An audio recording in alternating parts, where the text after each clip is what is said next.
But I promise अगर आज मेरी रेसिपी सक्सेसफुल हो गई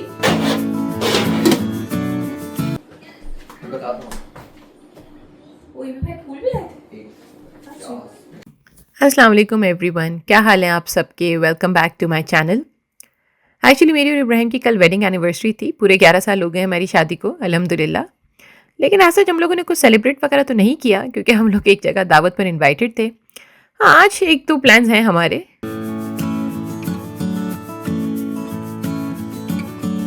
वीडियो स्टार्ट करने से पहले शाउट आउट देना चाहूँगी फातिमा अयाज को, जिन्होंने मेरी रेसिपी से पिज़्ज़ा ट्राई किया और उनके घर वालों ने बहुत इन्जॉय किया। तो मैं कहूँगी वेल डन फातिमा।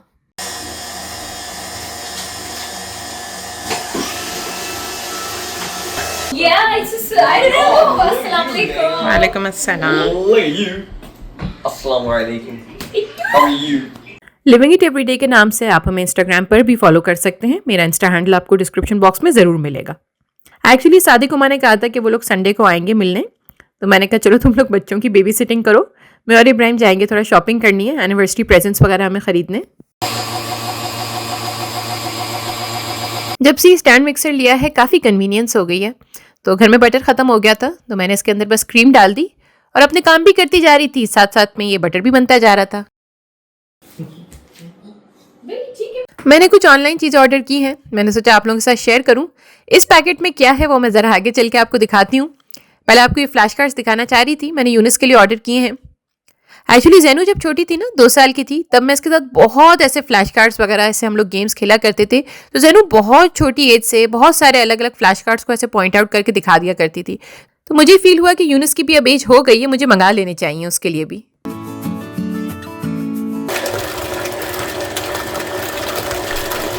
ये बटर भी मेरा रेडी हो गया है। मैंने आपसे कहा ना बटर अब मैं घर पे ही बनाती हूँ, तो स्टैंड मिक्सर की वजह से काफ़ी कन्वीनियंस हो गई है। मैं काम भी करती रहती हूँ, साथ साथ बटर भी बना लेती हूँ।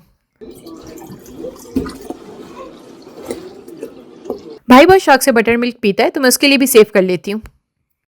Virtual assistant chat. अच्छा, इसको लग रहा है मैं कहीं जा रही हूँ। देखो ये ना सबके लिए कार्ड्स बनाए। आओ पढ़ना चाहते हो? ये क्या स्टाइल है? I you okay? It's a frog. ये देखो it's a frog. Eunice it's a frog. Oh frog ही बन रहा है। He's trying to be a frog. Are you trying to be a frog? What is this? That's a frog. That's a frog. अच्छा ये बताओ ये क्या है? ये क्या? अच्छा नहीं नो शू। अच्छा ये क्या है? It's the kite? Is that a kite? Go. No go. Younis को ना बस खेलना होता है। अच्छा ये दिखाओ। Okay, there is another back. अच्छा ये क्या है? Frog? Oh yeah, we did that. Is that a frog? You like? Okay, now what is this? Socks? Socks? You have to be careful.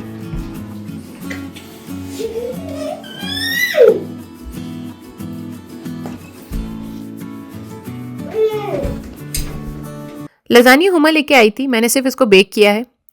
तो आज बस अभी हम लोग लंच में लजानिया खाएंगे। वीकेंड है ना तो बस इतना कोई हेक्टिक नहीं कर रहे हम लोग, कोई कुकिंग वगैरह। इसके बाद इब्राहिम और मैं मॉल चले जाएंगे।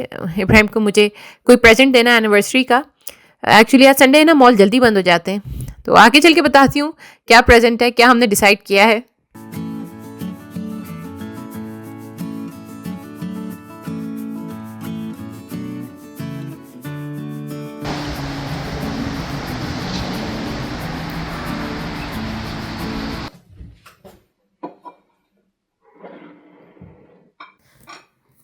वीडियो का सीक्वेंस मैंने थोड़ा सा आगे पीछे कर दिया है ताकि बहुत ज़्यादा बोरियत ना हो। लास्ट वीडियो में आपको मैंने बताया था कि अब मैं एक आलमंड ड्रिंक बनाती हूँ जिससे मेरी इन्फ्लेमेशन वगैरह में बहुत हेल्प होती है। तो फिर मुझे ख्याल आया कि क्यों ना मैं आलमंड मिल्क घर पर ही बना के देखूँ। स्टोर बॉट से बेहतर है कि मैं घर में ही बना लिया करूँ। तो कल रात मैंने 130 ग्राम रॉ आलमंड्स यानी कच्चे बादाम ऐसे पानी में भिगो के रख दिए थे। इनको ओवरनाइट सोक करना है, फिर इसका मिल्क बनाएंगे।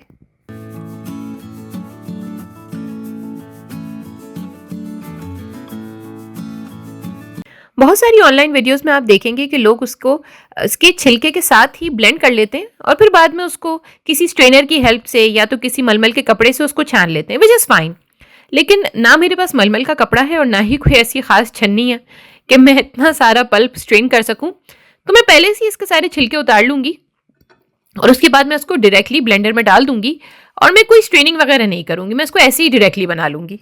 क्योंकि इस ट्रेनिंग में मुझे ऐसा लगता है कि आपको फाइबर को फेंकना पड़ेगा और मेरे हिसाब से फाइबर बहुत ज़रूरी है।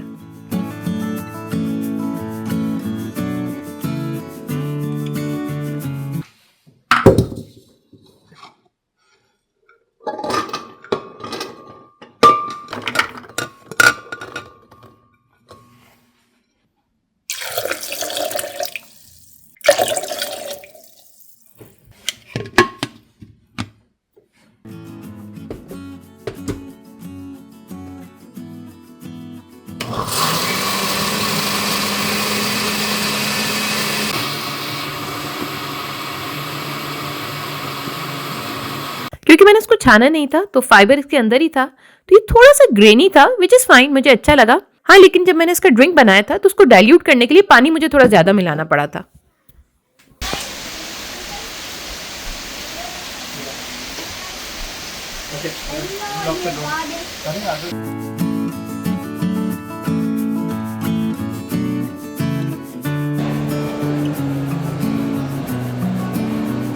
एक्चुअली मेरी स्मार्ट वॉच ख़राब हो गई है, कब से ख़राब हो गई है, तो मैंने प्राइम से कहा कि आप मुझे एनिवर्सरी प्रेजेंट में एक स्मार्ट वॉच दिला दें।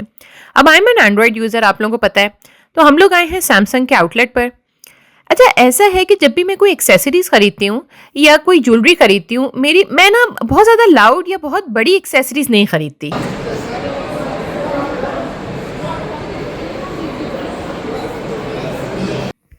फॉर सम रीजन्स मेरे ऊपर बहुत बड़ी एक्सेसरीज, बहुत लाउड ज्वेलरी बिल्कुल भी सूट नहीं करती। तो मेरी हमेशा कोशिश होती है कि कोई ऐसी चीज़ खरीदूं जो बहुत सटल, जिसकी एक प्रेजेंस हो, बहुत एक स्लीक हो लेकिन स्टाइलिश हो।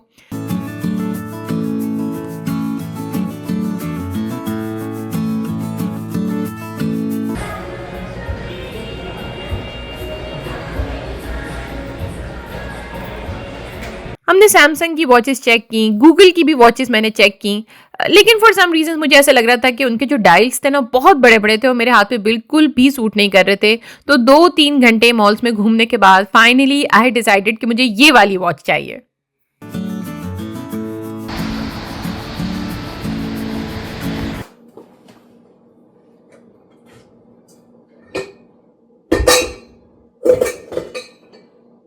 अच्छा, चैनल पे ना होल व्हीट ब्रेड की बहुत ज़्यादा फरमाइश आती है, तो होल व्हीट ब्रेड से रिलेटेड एक अच्छी खबर है और एक बुरी खबर है। आप बस वीडियो को आखिर तक देखें, फिर आप खुद समझ जाएंगे कि मैं क्या कहना चाह रही हूँ।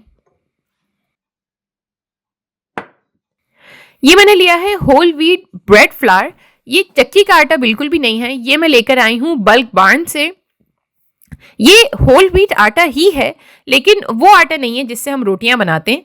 इसके अंदर प्रोटीन कंटेंट हाई होता है, जिसकी वजह से ये ब्रेड बहुत अच्छी आपकी बन जाएगी। तो वंस अगेन प्लीज इस रेसिपी के लिए चक्की का आटा बिल्कुल भी नहीं यूज करिएगा।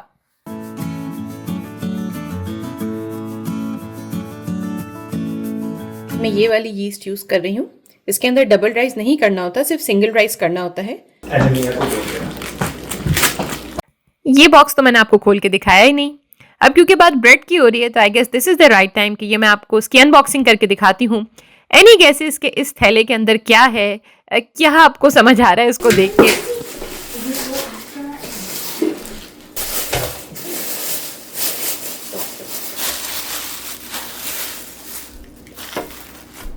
Well yes, this is my new loaf pan.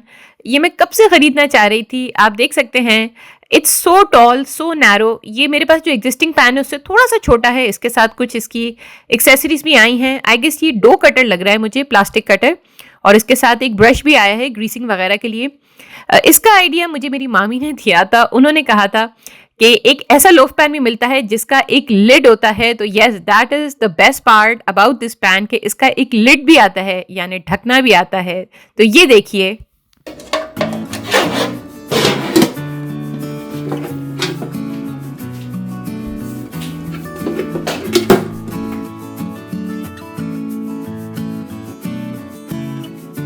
ये थोड़ी डिफरेंट टाइप की यीस्ट होती है एंड आई अंडरस्टैंड हर जगह नहीं मिलती।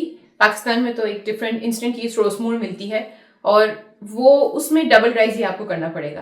तो आज मैं थोड़ा सा इजी वे आउट कर रही हूँ अपने नए पैन के अंदर। पैन भी मैंने होल व्हीट ब्रेड के लिए ही मंगाया है, बट आई प्रॉमिस अगर आज मेरी रेसिपी सक्सेसफुल हो गई तो मैं आपको हैंड नीडिंग से भी बनाना बताऊंगी और फिर रेगुलर वाली जो यीस्ट है जिसके अंदर हम डबल राइस करते हैं ब्रेड को, वो भी मैं आपको करना बताऊंगी। मगर पहले आज की रेसिपी सक्सेसफुल होने दीजिए।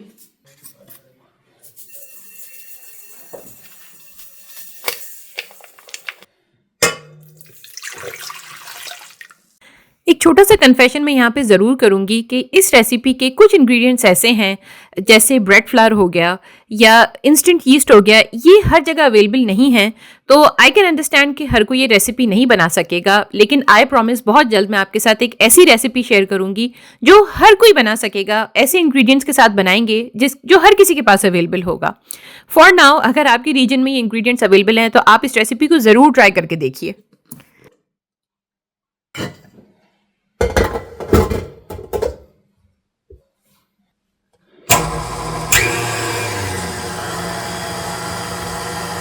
मैंने इस मिक्सचर के अंदर सबसे पहले 1 कप आटा लिया है और उसको 1 मिनट के लिए मैं मिक्सिंग के लिए रख दूंगी अपनी पैडल अटैचमेंट के थ्रू। और ये स्टेप आप बासानी एक हैंड विस्क के थ्रू भी कर सकते हैं।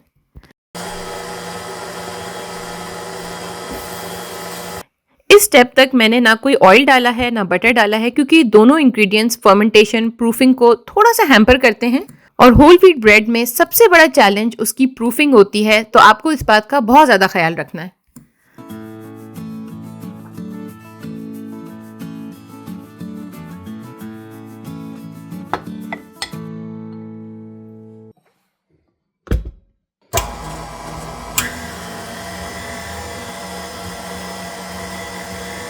होल व्हीट के आटे को ज़्यादा देर तक नीड किया जाता है कंपैरेटिवली मैदे को, तो आपने 8 से 10 मिनट तक इसकी नीडिंग करनी है, चाहे आप हाथ से करें या आप मशीन से करें।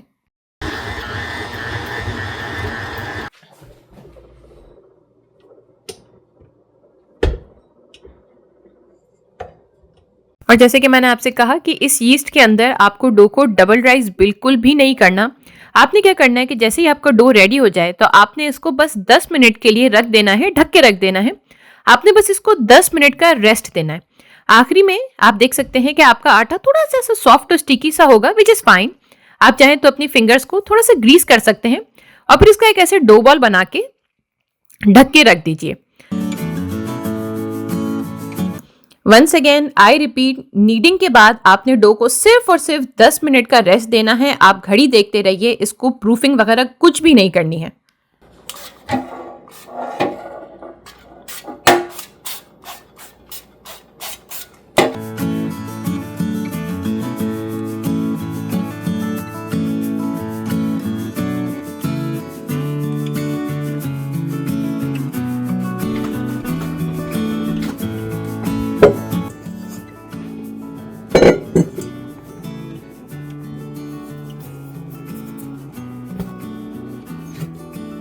अब एक और टेक्निकल बात मैं आपको समझाती हूँ। 10 मिनट बाद आपको उसको लोफ का शेप देना है, लेकिन मेक श्योर आप बेलन हरगिज यूज ना करें या हाथ से बहुत जोर जोर से आप इसे फ्लैटन आउट नहीं करें। मैंने आपसे कहा ना कि होल व्हीट डो का सबसे चैलेंजिंग पार्ट उसको राइज करना होता है।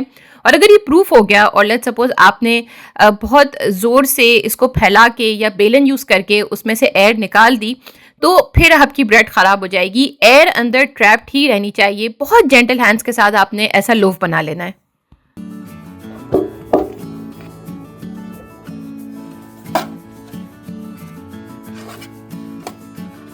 तो आप देख सकते हैं कि इसको सिर्फ सिंगल राइस ही देना है, पहले रेस्ट देना है फिर राइस देना है।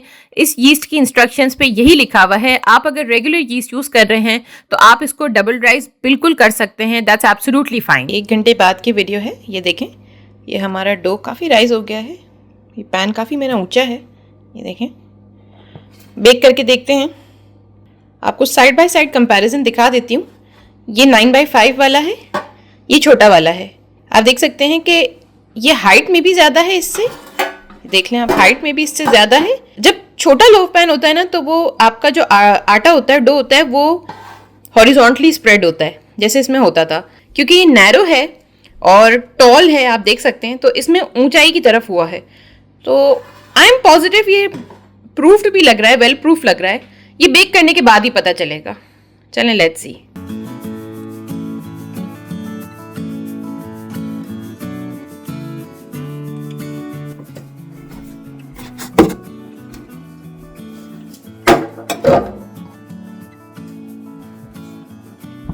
वेल, अब आ जाते हैं गुड न्यूज़ और बैड न्यूज़ वाले पार्ट पे, जो मैंने आपसे शुरू में कहा था।